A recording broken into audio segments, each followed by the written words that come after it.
Hello guys, we are back with our next lecture. In this lecture, let us go through the next question. Okay, so this question belongs to GATE CSC 2001. The given question is which of the following relational calculus expression is not safe? So they are asking which of these is not safe, guys. So to be clear, what is a not safe relation, guys? So a particular relational calculus expression which is giving some kind of wrong output or infinite output. So basically the output will never end, guys.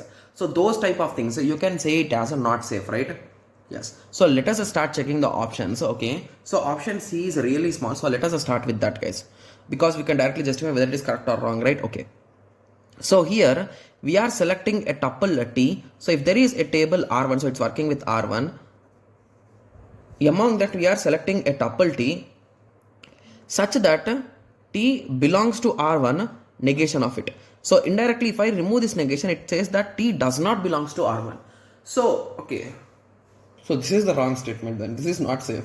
Okay. So assume that in the table R1 we are having entries 1, 2, 3, 4. So if there are 1, 2, 3, 4 entries, indirectly in the whole world there could be some infinite number of relations or infinite number of tuples which are not in this, right?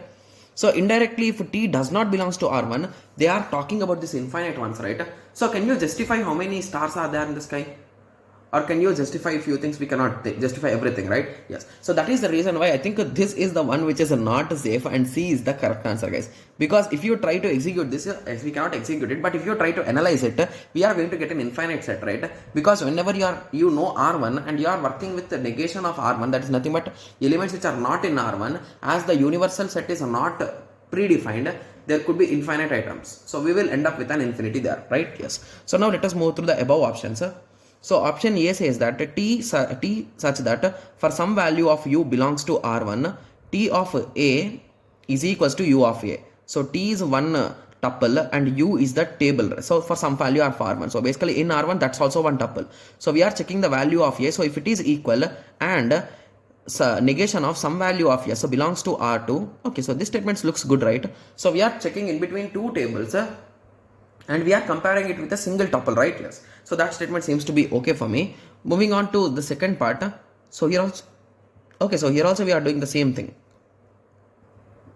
Yeah, we are checking the conditions and everything. Okay, so that also looks good.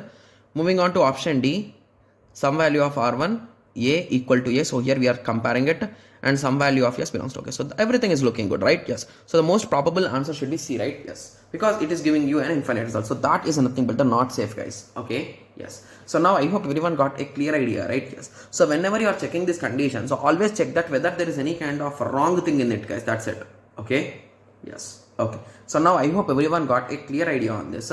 So in the next lecture, let us continue with the next question. And one more important thing is, so whenever you are working with the negation of something, please don't directly write it as a not belongs, guys. So the reason why I clearly told here not belongs means indirectly if something is belonging to it, indirectly negation means it is not belonging.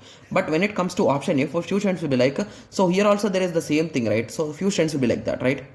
Belongs to R2. So here if you apply negation, you will get for all, guys. That's it. So it will not apply for this belongs to, because here there is now for all or for some. So that is the reason why I directly applied to that value, right? Yes. So now you understood, right? So what is the difference between C and A? Like few students will have doubt. That's the reason why I have just observed it and just telling you. Okay. Yes. Okay. So I hope everyone got a clear idea on this. So in the next lecture, let us continue with the next question. Okay. Yes. So let us meet in the next lecture. Thank you. Thanks for watching. Like, share and subscribe for more awesome videos like this. Thank you.